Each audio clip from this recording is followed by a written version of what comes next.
खुशी है कि मैं लालगंज की उस धरती पर आया हूं जहां पहले रेफरल अस्पताल था, बना था, लेकिन उसके अंदर और बढ़िया व्यवस्था होनी चाहिए, उसके अंदर और उपकरण आने चाहिए और आधुनिक तरीके का भवन होना चाहिए, आधुनिक तरीके का ऑपरेशन थिएटर होना चाहिए। इन सारे सुसज्जित उपकरण और भवन से सज्जित अस्पताल इस लालगंज के अंदर होना चाहिए। इस बात का सबसे पहले मेरे सामने किसी ने मांग रखा तो वो आपके घर का बेटा, यहाँ का विधायक संजय कुमार सिंह है। मैं मंत्री के रूप में आपको बताना चाहता हूँ ये अस्पताल यहाँ नहीं बनता यदि संजय सिंह नहीं होते। यहाँ 30 बेड का अस्पताल पहले से बना हुआ था, रेफरल अस्पताल था, उसी को थोड़ा और मॉडर्नाइज कर दिया जाता। लेकिन संजय सिंह जी मेरे पास आए और बोले, आप स्वास्थ्य विभाग के मंत्री, मुझे लालगंज की जनता ने अपने एक एक बहुमूल्य मतों से अपना प्रतिनिधि बनाया है। मेरे और आपके संबंधों को सब जानते हैं। हम सब एक संगठन में वर्षों से काम करते रहे, एक विचारधारा के साथ मिलकर काम करते रहे। यदि लालगंज के लिए मैं कुछ विशेष आपके द्वारा नहीं करवा पाया तो फिर मेरा विधायक रहना भी बेकार है और आपका मंत्री रहना भी बेकार है। मैं असमंजस में पड़ गया।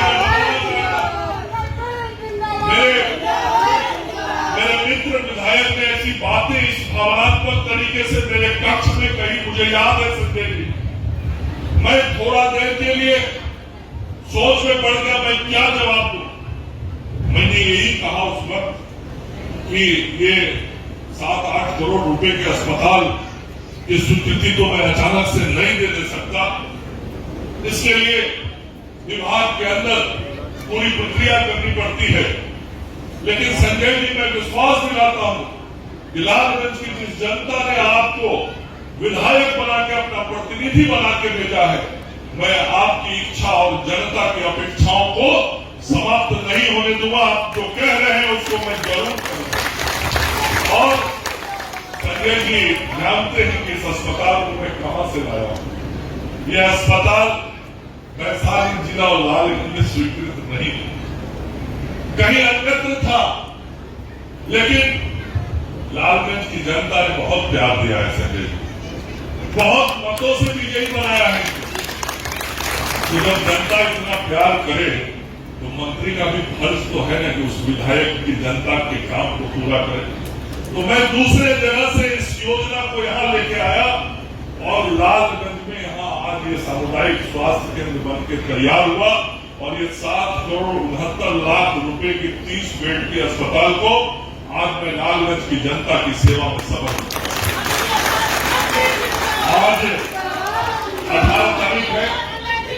मैं सिविल सर्जन, MOIC, DMSICL के DGM सभी लोगों को उस अस्पताल के ऊपर ही बुला के पूछा कि आज तो अस्पताल का फीता हमने काट दिया, लेकिन इस अस्पताल के अंदर लोगों को सुविधाएं कब से मिलने लगेंगी, क्योंकि उपकरण लगाने होंगे, व्यवस्थाएं बनानी होंगी। आज तो भवन का उद्घाटन हुआ है, तो 13 दिन का समय लोगों ने लिया है और 31 मई तक ये सारा कुछ यहाँ का व्यवस्था खड़ा करने का और 1 जून से इस नए भवन के अस्पताल में लालगंज की जनता को स्वास्थ्य सुविधाएं मिलनी शुरू हो गई।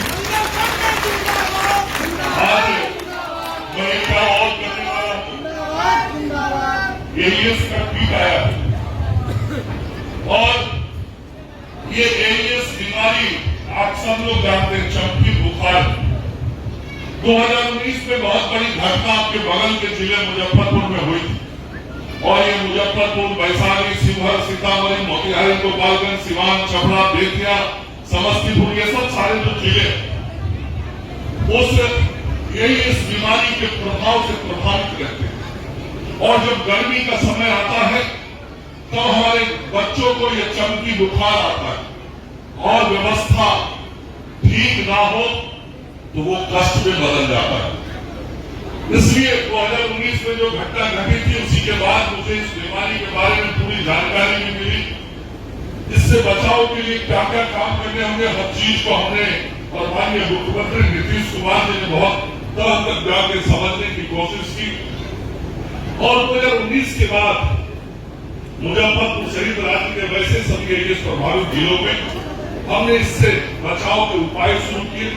और आज वैशाली की धरती पर खड़ा होकर मैं कह सकता हूं कि आज एईएस की बीमारी को लगभग हमने समाप्त कर दिया।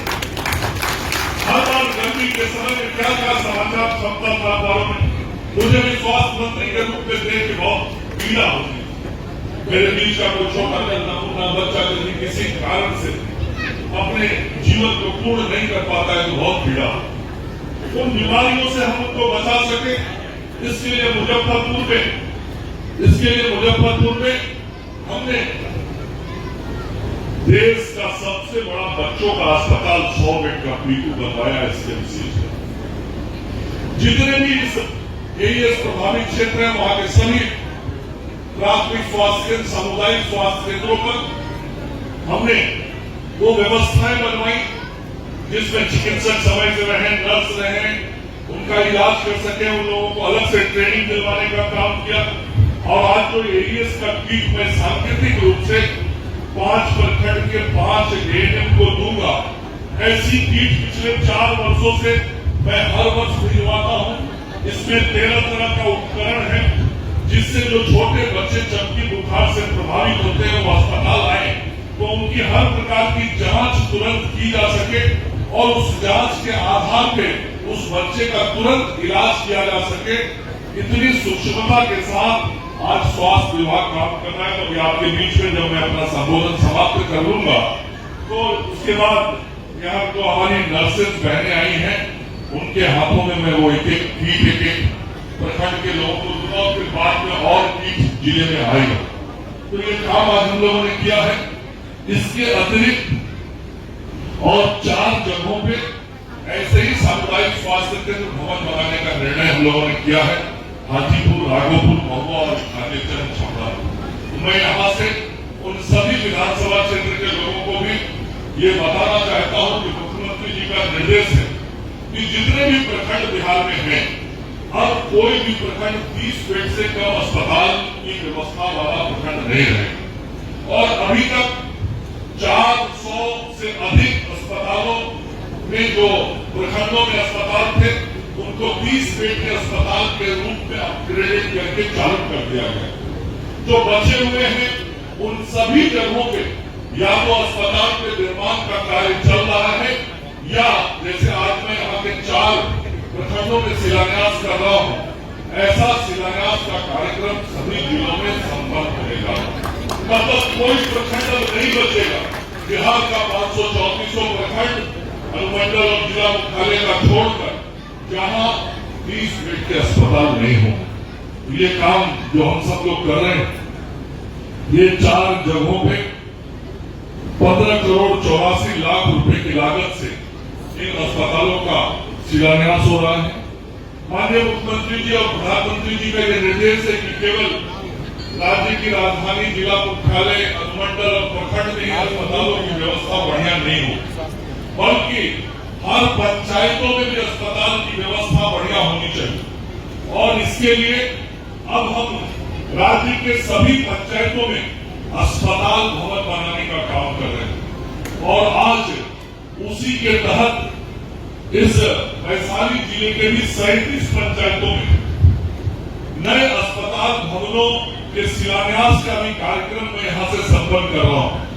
और यह जो 37 अस्पताल बन रहे हैं, इन 37 अस्पतालों की कुल लागत 15 करोड़ 84 लाख रुपया है।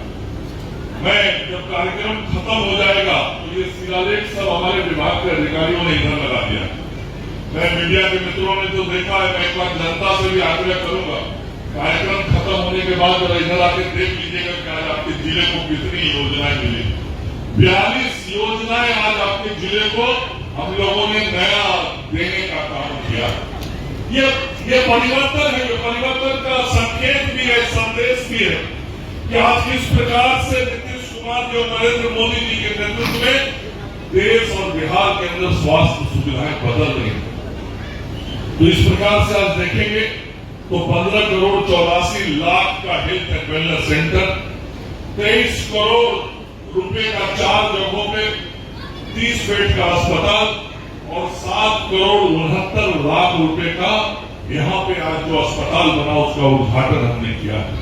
तो कुल मिला के लगभग 46.5 करोड़ रुपए के 46 करोड़ 53 लाख रुपए के योजनाओं का उद्घाटन और शिलान्यास आज इस लालगंज की धरती से हमने किया। यहाँ पे 50 बेड का प्रीफेब हॉस्पिटल पहले से बना है और ये प्रीफेब हॉस्पिटल जो बना है कि कोरोना के बाद बना। इसके बारे में भी बता दूं कि जब कोरोना आया था तो आप सब लोग के ध्यान में होगा उस वक्त अस्पतालों में बेड की बहुत कमी हो गई और स्थिति यह हो गई थी कि कई जगहों पे हमको स्कूल को अस्पताल के रूप में बदलना पड़ा था, वहां लोगों को इलाज की सुविधा देनी पड़ी।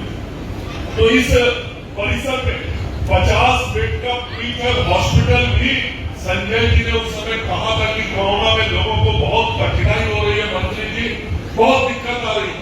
तो ये 50 बेड का प्रीफेब हॉस्पिटल भी बना यहाँ पे, अर्थात पूरा यहाँ 80 बेड का यह हॉस्पिटल हो गया। मुझे नहीं लगता कि लालगंज के लोगों ने पहले कभी कल्पना किया होगा कि लालगंज में 80 बेड का अस्पताल बनेगा। तो मैं यही कहूंगा कि ये बना है तो संजय कुमार सिंह के कारण बना है। इसलिए और बताना चाहता हूं कि जिले में कई सामुदायिक केंद्रों में ऐसा ही 20-20 बेड का और प्रीफेब स्ट्रक्चर में बेड का, जहां का सबसे बड़ा अस्पताल पीएमसीएच के बारे में हमारे अखबार के मित्र लिखा करते थे कि पीएमसीएच में रुई और सुई नहीं। और आज यही बिहार है नरेंद्र मोदी और नीतीश कुमार के नेतृत्व में डबल इंजन की सरकार वाली, जहां पीएमसीएच और मेडिकल कॉलेज हॉस्पिटल सब तो छोड़ दीजिए, आज हमारे इस प्रखंड के अस्पताल में भी 250 तरह का दवा है और गांव के अस्पताल में भी 120 तरह का दवा है। और लालगंज के लोगों को मैं बताना चाहता हूं, पिछले 8 महीने से मीडिया के साथियों को विशेष तौर पर बताना चाहता हूं, क्योंकि दिमाग में बैठा हुआ है कि बिहार हर चीज में पीछे रहता है। मैं बताना चाहता हूं पूरे देश में सरकारी अस्पतालों में दवा पहुंचाने के मामले में पिछले 8 महीने से बिहार 1 नंबर पे चल रहा है। जो टीकाकरण होता है, जो टीका दिया जाता है, जो हमारी आशा की दीदियां देती है, एएनएम देती है, हमारे नर्सेज देती है, जीएनएम देती है, जो हमारे अस्पताल है, health and wellness centre, APSC, सभी जगहों पे जो टीकाकरण काउंटर खुलवाएगा, आज उसका परिणाम ये हुआ कि पिछले 4 महीने से पूरे देश में बिहार टीकाकरण में भी 1 नंबर पे पहुंचे। ये कोई सामान्य बात नहीं है टीका दिलवाना, वो आशा की दीदी बेचारी जानती है, एएनएम जानती है कि कितना कठिन काम है और कितना बड़ा काम है। बच्चों को कितनी बीमारियों से हम बचाते हैं, गर्भवती महिलाओं को बचाते हैं, हम लोगों की जान को बचाते हैं, गंभीर बीमारियों से बचाते हैं, टीका देते हैं। देश के कई राज्य स्वास्थ्य सेवा के क्षेत्र में काम करते हैं, लेकिन आज बिहार कई मामलों में नंबर 1 पर पहुंचा। यहाँ बहुत बड़ी संख्या उपस्थित है। माननीय प्रधानमंत्री जी ने इस देश में आयुष्मान योजना की शुरुआत की, जिन भी गरीब लोगों के परिवारों को 5 किलो मुफ्त अनाज मिलता है, जिसको राशन कार्ड है, वैसे राशन कार्डधारी सभी परिवार को प्रधानमंत्री नरेंद्र मोदी जी और मुख्यमंत्री जी ने इस बात को सुनिश्चित कर दिया कि वैसे सभी परिवार के सदस्यों को 5 लाख रुपया प्रति वर्ष तक मुफ्त इलाज कराने की व्यवस्था प्राइवेट हॉस्पिटल और सरकारी अस्पतालों में किया जाए। और देश के 29,000 अस्पताल आज ऐसे हैं जो सूचीबद्ध हैं, और उन सूचीबद्ध अस्पतालों में गांव के लोग जो हैं वो आयुष्मान कार्ड लेके जाएंगे तो 5 लाख रुपए तक का इलाज मुफ्त में करा गया। पहले क्या स्थिति थी, यदि किसी के घर में कोई गंभीर बीमारी हो जाती थी, लीवर का, किडनी का, हार्ट का, कैंसर का, किसी भी तरह का कोई गंभीर बीमारी हो जाता था, क्या करना पड़ता था? अपने भाई का, बेटा का, पति का जान बचाने के लिए या तो जमीन गिरवी रखना पड़ता था या जमीन बेचना पड़ता था, जेवर गिरवी रखना पड़ता था या जेवर बेचना पड़ता था। आज नरेंद्र मोदी और नीतीश कुमार ने उन सभी गरीब लोगों को जिनके घरों में राशन कार्ड पहुंचा हुआ है, उन परिवारों को इस बात के लिए आश्वस्त कर दिया कि यदि गलती से भी कोई गंभीर बीमारी आपके परिवार में आ गई तो न किसी बहन को अब जेवर बेचने की जरूरत है, न जेवर गिरवी रखने की जरूरत है, न किसी बाप भाई को जमीन बेचने का जरूरत है और जमीन गिरवी रखने का जरूरत है, और न ही किसी बैग और थैले में किसी से कर्जा लेके रुपया किसी अस्पताल में लेके जाने का जरूरत है। पॉकेट में एक आयुष्मान कार्ड लेके जाएंगे और देश के लीलावती हॉस्पिटल हो कि वेदांता हॉस्पिटल हो कि मैक्स हॉस्पिटल हो, जितने भी बड़े अस्पताल हैं, उन अस्पतालों से मुफ्त में इलाज करा के हम वापस आएंगे। और लोग आ रहे, मैंने अभी विधानसभा में बताया था, इस एक साल में बिहार में आयुष्मान कार्ड से 1100 करोड़ रुपया खर्च करके बिहार के गरीब लोगों का इलाज हम लोगों ने कराया। यदि वो 1100 करोड़ रुपया भारत सरकार और बिहार सरकार खर्च नहीं करती तो किसका पैसा खर्च होता? उन गरीब लोगों का पैसा खर्च होता जिनके घरों में राशन था। उन गरीब के पैसे बच गए। अब वो पैसा क्या होगा? अब उस पैसा से उसका बेटा बेटी पढ़ेगा, उसका घर बनेगा, उसके घर में सुख और समृद्धि आएगी। ये काम बिहार की सरकार और भारत की सरकार है।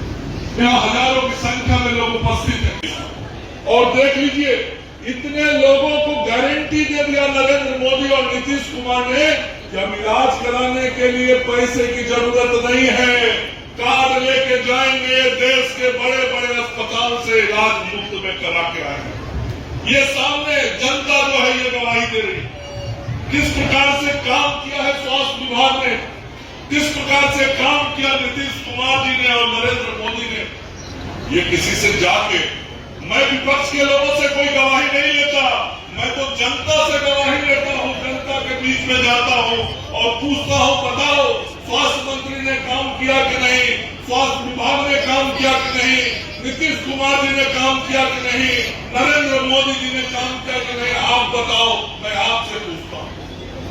और जनता जवाब देती। जनता तो देख रही है ना कि 2005 के पहले क्या था। तभी बिहार समृद्ध होगा, स्वस्थ बिहार, समृद्ध बिहार, विकसित बिहार, आत्मनिर्भर बिहार। तो हमको बिहार को यदि आत्मनिर्भर बनाना है, विकसित बिहार बनाना है, समृद्ध बिहार बनाना है, तो इस बिहार को स्वस्थ बिहार बनाना हो। इसलिए आइए भाई बहनों, हम सब लोग मिलकर इस बिहार को स्वस्थ बिहार बनाए ताकि हम सब समृद्धि की ओर आगे बढ़े। आप सब लोगों का बहुत बहुत धन्यवाद। नमस्कार, जय हिंद, जय भारत।